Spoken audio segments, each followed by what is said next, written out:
So welcome back, students. I hope now you guys can see the slides. Yes, sir. Okay. So now let us start once again. So in today's lecture, we are going to discuss pretty good privacy, MIME and SMIME. So these are the contents for today's lecture. Okay. So first we'll discuss the simple architecture of email, then the details of PGP, MIME and SMIME. So typical architecture of email has been discussed. So in this architecture, we have got a user agent which process the actual message of any party. Then after processing that particular message transfer agent is used to send that message from this end to the other end. And at the other end, we have got one more agent called as message access agent. So this particular agent is used to retrieve the messages and deliver it to the Bob. Okay, so this is a typical architecture of any email. So as I told you earlier as well, that your typical email communication is a store retrieve activity. Means whatever data we need to send from one end to another end, that data is first stored.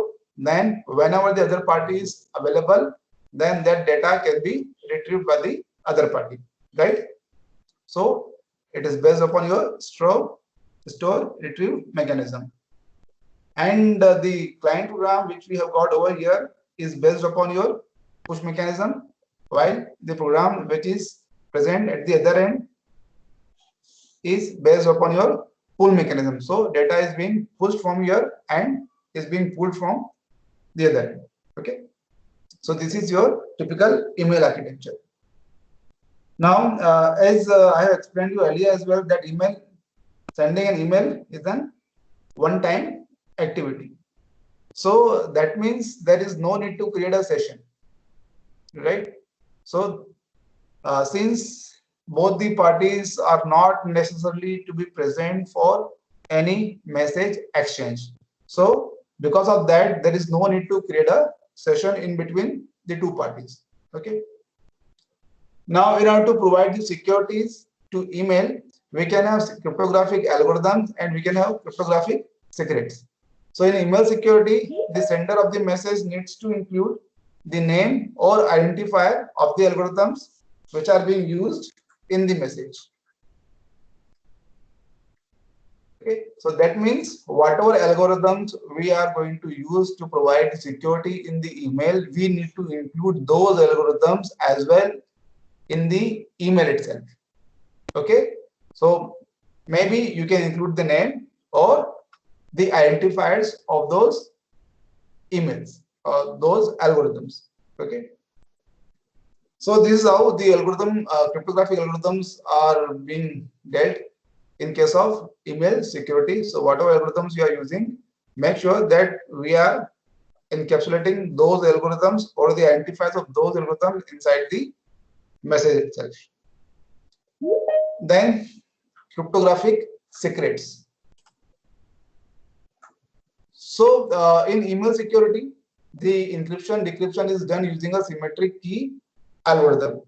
But the secret key to decrypt the message is encrypted with the public key of the receiver and is sent with the message. This is also again a very important observation, and we have discussed this important observation again and again and again, right? And what this observation states, it states that whenever we try to communicate uh, to the other party, most of the time we encrypt the data with the help of your symmetric key encryption algorithms, right?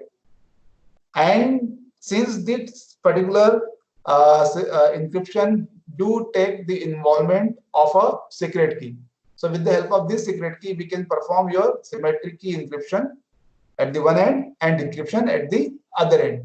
But the issue is how exactly we are going to send this key to the other end, or how the two parties can agree upon this secret key.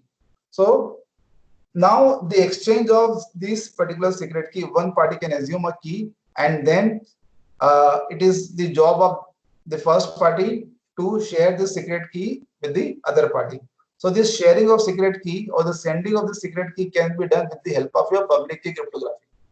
Okay. So what can be done? This secret key, this session key, not the session key, the secret key can be encrypted with the help of the public key of the receiver.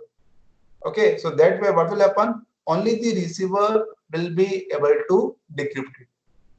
Okay. So what has been done? A message has been created. A message has been encrypted with the help of your symmetric key encryption technique, and then the key which has been used for this symmetric key encryption has been sent to the receiver with the help of the public key of the receiver.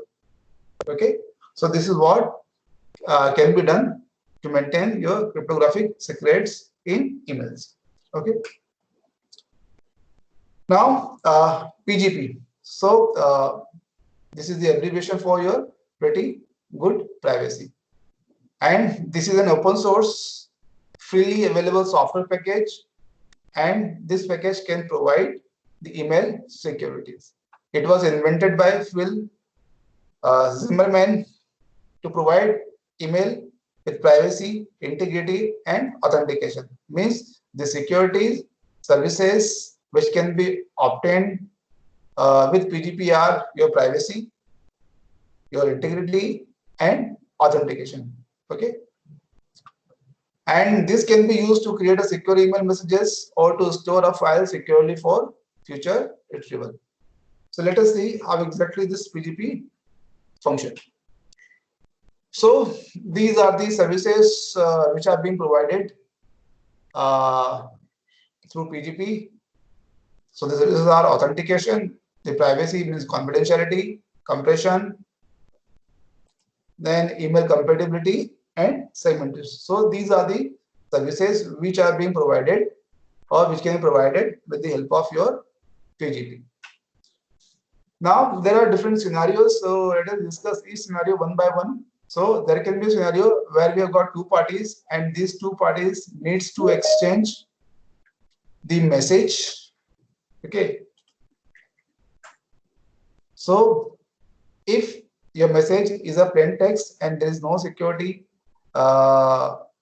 needs to be provided, then what Alice will do, she will just simply send the data over a communication channel to Bob. So this is a very basic and simple scenario where Alice is sending some messages to Bob.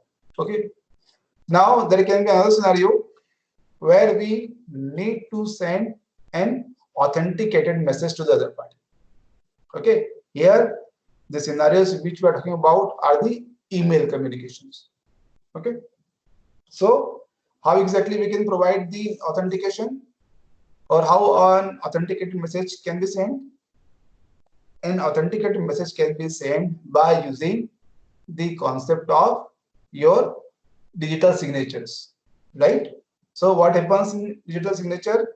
We encrypt the data at the sender's end with the help of a private key of the sender, right? So the moment we make the use of the private key of the sender, this will prove at the other end that the message has been generated from the authenticate user only, right? So this is how the message authentication can be provided. So the data is first passed through some hashing algorithms and a message digest is generated, right? Then that message digest can be signed with the help of a digital signature, and what happens in digital signature, we encrypt the data, okay, with the help of the sender's private key, and then that data is decrypted with the help of the sender's public key, right? So this is how the message authentication can be done in email communications. And the moment you talk about message authentication, the message integrity is inherent. So the compression, in order to have the compression for the email messages, some compression algorithms can be used, but you must have to remember the thing that whenever you are applying the compression algorithms, those compression algorithms have to be applied before the signing algorithms. Okay, not after the signing. So before the signing, you can apply the compression algorithms, okay, to compress the messages. So this is the another service which can be provided using PGP. Now the confidentiality with one-time session key. So earlier we were talking about the authentication. Now we are talking about the confidentiality.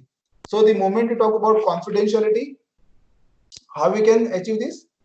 We can achieve this with the help of your public key crypto system or with the help of any symmetric crypto system as well. Okay, because we are only talking about the confidentiality, right? And in order to provide the confidentiality, we just need to use any encryption decryption algorithms, right? So over here, what is being done? Again, a message has been taken into consideration, and we are assuming that Alice needs to send that message to Bob. So first that message will get compressed, then a message digest will be computed from that compressed message, and then that message digest is being digitally signed with the help of Alice private key. Okay. Now, this overall thing is again encrypted with the shared session key. Okay, and how this session key is being sent to the other party? This session shared key is being sent to the other party with the help of Bob's public key. Okay, that means this key will be opened with the Bob's private key only, since this particular encryption has been done using Bob's public key. So in that case, only Bob can open this packet with the help of his private key. Okay, so this way the key which has been used for this encryption is being sent to the other end. Okay, so this way we are able to get the confidentiality as well in email communications. Now this is another way of discussing the services, the basic services which are being provided by your PGP. So the first service is your authentication. So this is another way of looking into it. So let's say again we have got two parties, A and B. Okay, source A and destination B, and this is our original message. Fine. So what needs to be done in case of authentication? First, we need to create a message digest. Okay, by applying some hash algorithms. So the moment we get a message digest, that message digest can be encrypted, okay, using any public key encryption technique. Okay, because we are going to provide the authentication, and in order to provide the authentication, we have to use your public key encryption techniques. So in authentication, we need to encrypt the data with the help of a private key. So your PRA is nothing but the private key of your first party or the source A. Okay, so this particular message digest has been encrypted with the help of a private key. Okay, so after encrypting, we concatenate the original message with the output of this step, and then the result is being compressed. Okay, and after compression, the result is being sent to the other party. Fine. Now the other party will apply the reverse process. First, it will decompress the data, uncompress the data, then the message and the piece of chunk which has been encrypted with the help of a private key will be retrieved. Okay. Now this piece of chunk or this particular section will be decrypted with the help of the public key of the first party, because it was encrypted with the private key of the first party. Then that means it can be decrypted with the help of the public key of the first party, right? So this particular section or piece of chunk will be decrypted in order to get back your message digest back. Okay, and from the received message, again the message digest is being calculated, and if these two message digest matches, in that case the email will be accepted, or you can say the message will be accepted, otherwise the message will be denied. So this is how the authentication functions in your PGP. So this is another way of looking into it. Okay, and this is how the working of confidentiality can be present in a form of a block diagram. So again, we can see we have got a message which we need to send to the other party. So first we need to compress it, and then we are applying some encryption algorithms over this compressed data. Over here, we are just talking about the confidentiality only. Okay, so the data is first compressed, then the data is encrypted with the help of some symmetric key encryption techniques. Okay, so it has to have some key, and with the help of that key only it can perform the encryption. Okay, so let's say the encryption has been done. Now the one more important thing which we need to observe over here, that this key is again encrypted with the help of a public key encryption. Okay, because we need to pass this key to the other party as well, and with the help of this step only, the other party will be able to decrypt the data, okay, using your symmetric key decryption, because the other party needs to have the key. So this is how we are going to pass the key to the other party. So the key is then encrypted with the public key encryption, okay, using the public key of the other party, so that the other party only can decrypt it. Okay, so the result is then concatenated. The result of this step and this step is then concatenated and is then sent to the other party.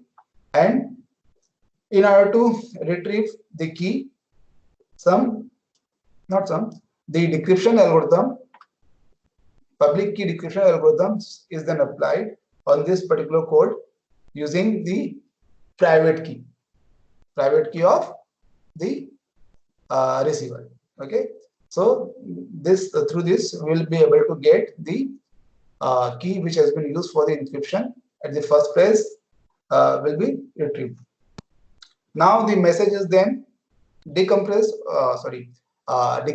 using your symmetric decryption techniques. Okay, and this will require this key which has been retrieved through this step. So this is how the symmetric key decryption will be done, and then the data will be uncompressed in order to get your original message back. So this is how your confidentiality works. Okay, and this is a block diagram of this process. Now, earlier we have discussed authentication only and confidentiality only. However, both of them can be provided together. So earlier we have seen this one over here. Okay, and now we are seeing the block diagram view of these two things. So if you can just recall, this is the process, or this particular block is used to provide the authentication, right? And this particular portion is used to provide your confidentiality.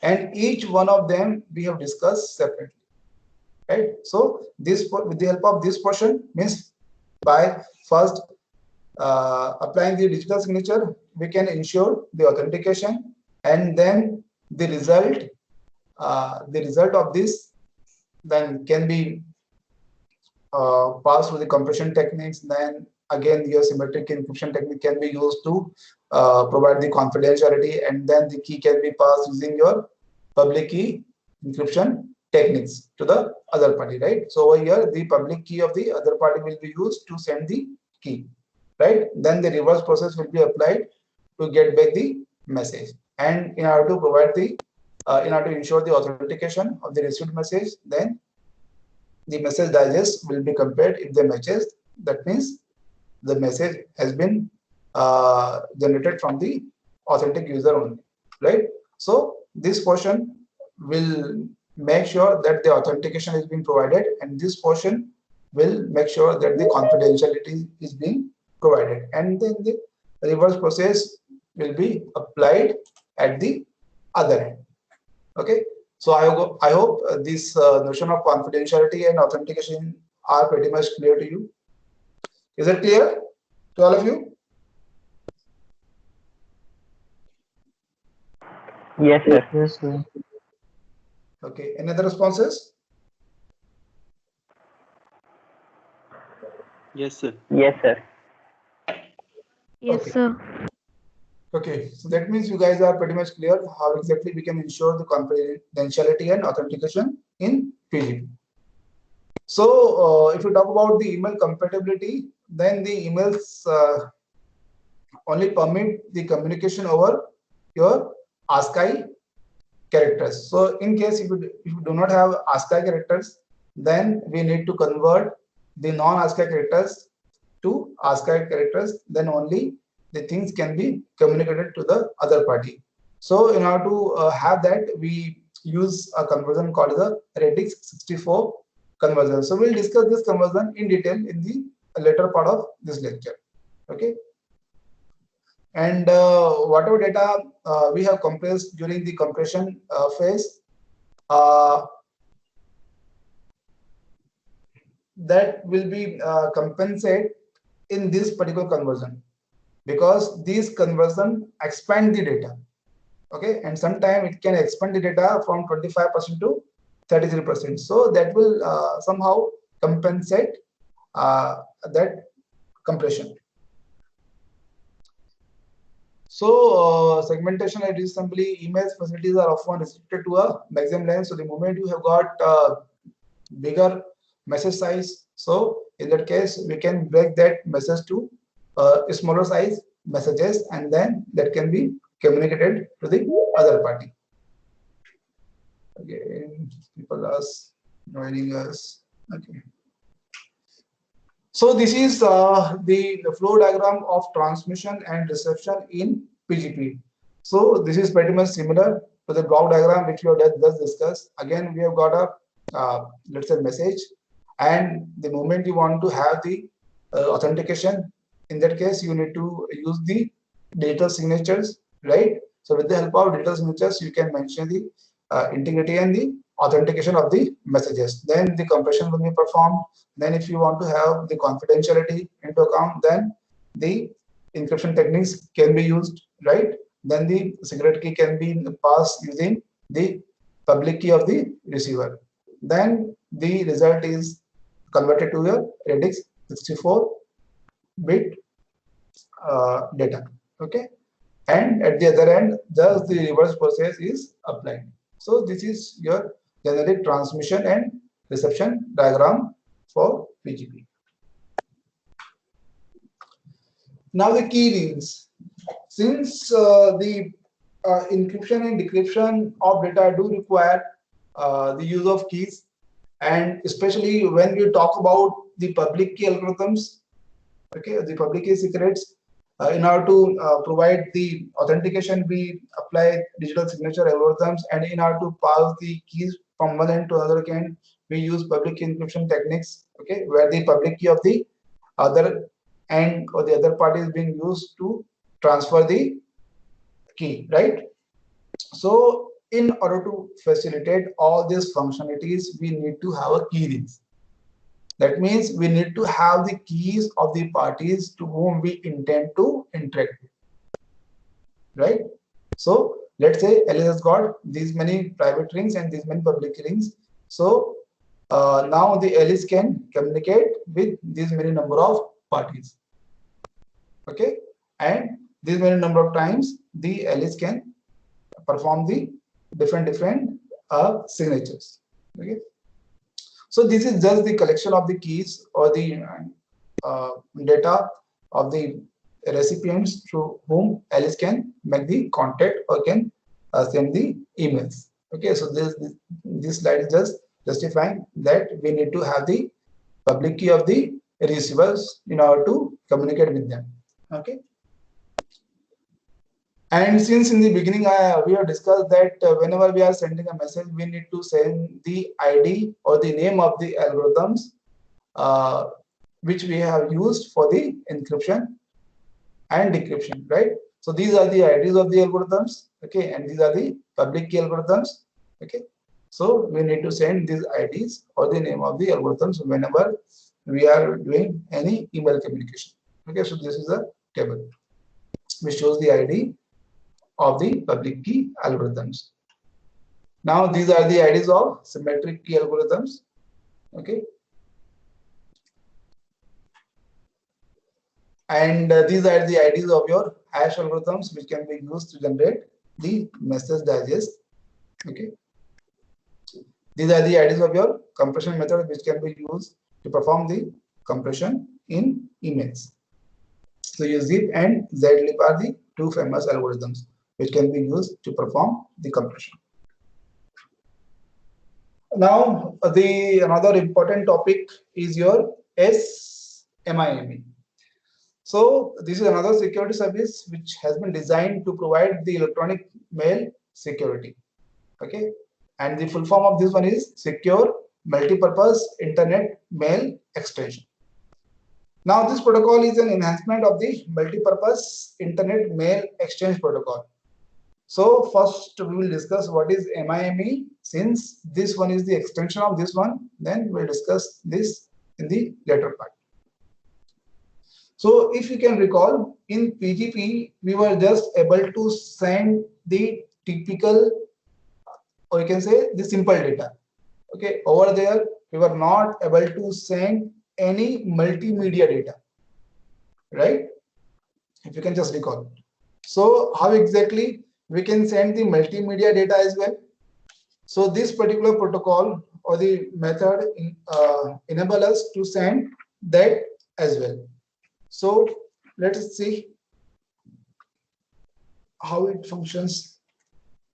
Yeah, so this is the typical architecture of your MIME. So since when you see an electronic mail structure, that seems to be quite simple, but that simple architecture has got so many disadvantages. Why? Because your simple email communication do happen only in your 7-bit ASCII format, and this is your 7-bit network virtual terminal format, NVT format, okay. And whenever you use only this format in a typical, okay, in a typical email communication, in that case you will be having the number of limitations, number of drawbacks. And in those drawbacks, some of the drawbacks are, let's say, we will not be able to send non-ASCII characters. For example, the languages like Arabic, Chinese, German, Japanese, Russian. Okay, so these languages doesn't support your ASCII characters or cannot be represented with the help of the ASCII characters. That means the communication of these characters cannot be sent. Okay, and apart from that, we cannot send your audio and video data. We are talking about a simple email communication. Okay, and we cannot send the big messages. So these are the some of the drawbacks of a typical email communication. And in order to overcome those drawbacks, we are going to discuss this particular protocol called as a MIME, or your multi-purpose internet mail exchange protocol. So again, we have got some user agents which will process the data, and let's say after processing we have got some non-ASCII code or non-ASCII data, and then that non-ASCII data is being processed by MIME to generate some 7-bit ASCII data. And now the moment we have got 7-bit ASCII data, then this data can be transferred over the channel with the help of your message transfer agent. Okay, so now let us see the detailing of this thing. So this is how the MIME header looks like. we need to put the version of the MIME, then what sort of type or the subtype we are using for the communication, then what sort of encoding we are using, that too we have to specify in the header, then the ID of the message, and then the textual explanation of non-textual content. So then the body of the email. So this is the header and the format of MIME header. So these are the detailing of each field of the header, like MIME version, the content type. Again, you need to specify the type and its subtype and its version numbers. Okay, and this is the table which shows all the possible types of data. Okay, the data can be a big data, so that can be sent in the multiple parts. Okay, that can mix together, can be sent parallelly, or can create like this. So these are the ways of treating with the data. Okay, and data can be a plain data, HTML data, or the image data. Okay, video data, audio data, or some application oriented data like your Adobe PostScript data. Okay, so these are the types of data which can be sent with the help of your MIME protocol. And these are the encoding schemes which can be used. So 7-bit encoding can be used, 8-bit encoding can be used, your binary encoding, radix 64, and quoted printable encoding. So these are the possible types of encoding techniques which can be used to transfer the content. Okay. So NVDA ASCII characters and short lines. So the moment you talk about short lines, that means the lines has to have less than 1,000 characters into it. Okay. So these are your content transfer encoding schemes. Now, this is how your radix 64-bit conversion takes place. Okay, so over here, what we are trying to do, we are just trying to convert your non-ASCII data into ASCII data. Okay, so let's say this is non-ASCII data, and it has got, or you can say, the number of bits which are there in a block are 8. Okay, so what is done at the first place? First, these 8-bit blocks are divided into 6-bit blocks. Okay, earlier you were having 3 blocks and each block was having 8 bits. Now we have got 4 blocks and each block has got 6 bits into it. Okay, and now if you calculate the decimal equivalent of this binary, then they will come to 51, 8, 4, and 57. Then this radix 64 has got its own table. So the moment you look into that table, then the equivalent values or the equivalent character of these values are being placed. For example, 51. So over here, the equivalent character of 51 is Z. So that will be replaced over here, or will be placed over here. Similarly, I, E, and 5 will be placed in the conversion, and then their equivalent ASCII data will be placed. Okay, as we know that how many bits are there in the ASCII data? 7-bit, right? So 7-bit ASCII data will be then placed with 0 parity bit. Okay, 0 1-bit parity. So 0 1-bit parity will be added to each one of them to make it 8-bit data. Okay, so in actual, if you see that the 24-bit is now again converted into 32-bit. So this is considered as a redundant technique. Okay. So this is a table which is used for radix 64 encoding, and we have got another format called as a quoted printable format. So it can be used in cases where we have got ASCII data and non-ASCII data. Okay, so all the ASCII data can be treated or can be sent as it is, since there is no need to process it. But the moment we have got we get non-ASCII data, so that non-ASCII data can be processed. And how exactly this is going to get processed? First, we need to insert one equal sign. Okay, then the hexadecimal equivalent of the non-SCI data is being placed. Okay, so this is how your quotable printable format works. Now your secure MIME. Okay, secure MIME. Now, as of now, what we have discussed, we have just discussed how exactly your PGP function or PGP works. Then, since the PGP was not able to send your multimedia data, so then we came to your MIME, okay, multipurpose internet mail exchange protocol. And since we have seen that this particular protocol was not providing any security, okay, it is just able to send your multimedia data. Now, how we can provide the security on your multimedia data? And that is being done with the help of this particular protocol, which is called as a secure MIME. Okay, and what it does, it just include one more field into it or one more parameter into it, called as application oblique PKCS 7 MIME. So with the help of this particular parameter, we can define the public key cryptography specification. So let us see how exactly it works. It works with the help of your cryptographic message syntax. Means whatever cryptographic secrets or the algorithms which we are going to use in order to provide security in your MIME, that can be defined with the help of this particular syntax called as a cryptographic message syntax. Okay, and all the detailed specification can be found in these documents. Okay, these are the detailed documents which can be referred for the further detailing.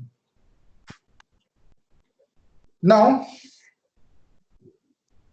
in order to provide the authentication to the multimedia data, again we can use your digital signature algorithm. So again, whatever content we have got, we can apply hash algorithms to generate the digest. Then the private key of the sender can be used. Okay, and then the data is being sent to the other party. Fine. So the moment we have got a big data, then the big data can be converted into smaller pieces, and then the process can be applied. Okay, or maybe we need to send the same data to the multiple party. So in that case, the multiple signer algorithms or the things can be done. So apart from the content, we need to send the signature and the certificate and the algorithm. Okay, that too we have discussed earlier as well, right? That whenever we are sending any message, we need to send the associated algorithm as well. Okay, so over here, whenever the communication is being taking place, we need to send the signature, certificate, and the associated algorithm as well to the content or the message. So this is how the data can be signed, and we call it as a signed data content type, and through which we can have the authentication. Okay, so this is the first variety with which we can provide the authentication to multimedia data. Now the second type is your enveloped data content type. And now with the help of this particular variety, we can provide the notion of confidentiality. Okay, so whatever data we have got, the data can be encrypted with the help of your symmetric key encryption techniques. And then of course, as we discussed earlier, that the key which has been used for the encryption then will be sent with the help of the public key of the receiver. Okay, and of course we need to send the detailing of each and everything. Means what is the information of the recipient or the certificates and the keys and the algorithm, all we need to send along with the data to the other party, and this is called as a enveloped data content type. Okay, where we can provide the confidentiality to the data, and the key can be any pseudo random generated number. Okay, the key. Now this is digest data content type. So over here, this is pretty much simple, but in this case, only the integrity of the message will be ensured. Okay, so again, we'll be having a content or the message of any type, then some hash algorithms will be applied in order to generate the message digest. Then The digest along with the detailing of hash algorithms will be sent with the data to the other party. Okay, so this is called as a digest data content type, which will ensure only the integrity of the data. Fine. Now the authenticated data content type. Okay, in one of the cases we were signing the data over here. Okay, we are just signing data, and now over here we are authenticating the data. And now what is the difference between these two? What is the difference between your make and digital signature? Anybody?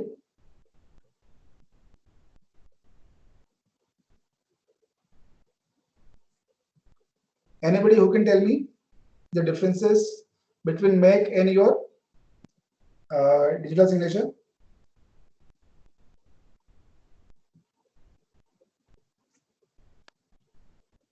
Am I audible?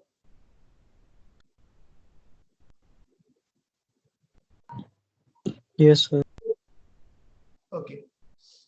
So let me tell you the difference between your message authentication code and digital signature. If you recall that in message authentication, we were concatenating a key to the message, right? And the same key was being used at the other end.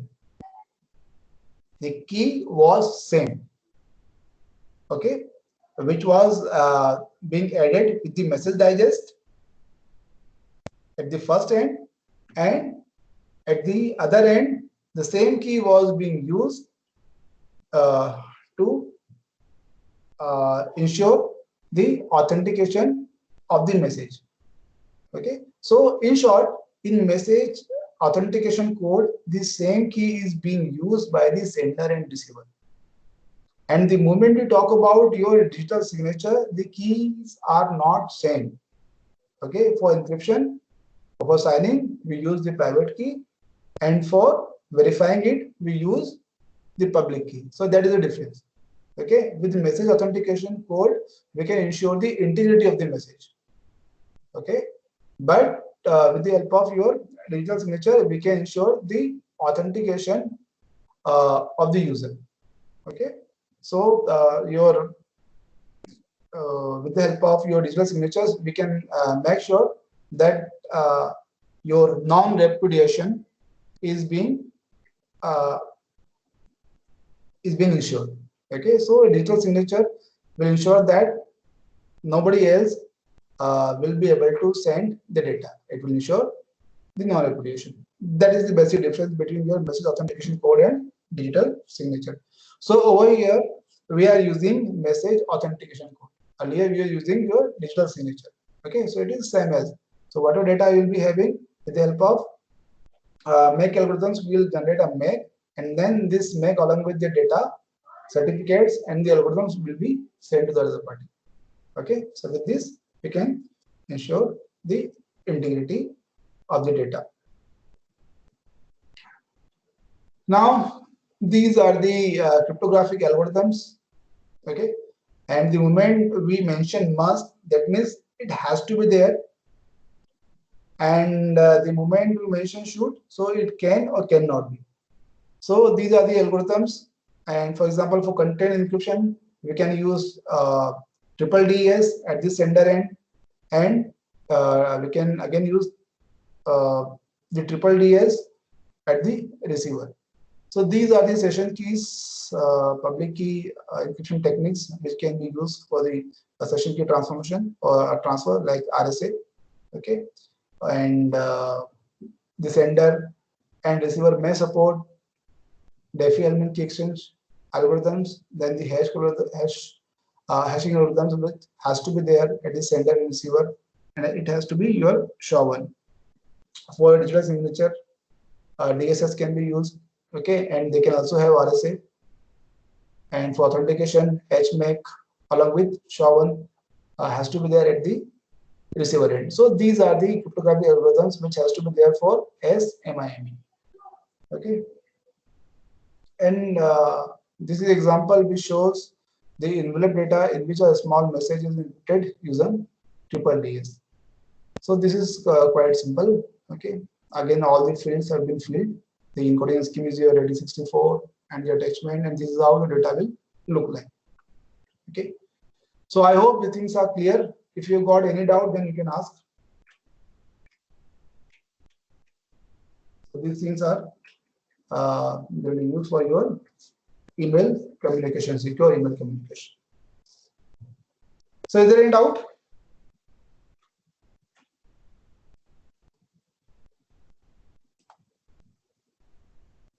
Okay. No, sir.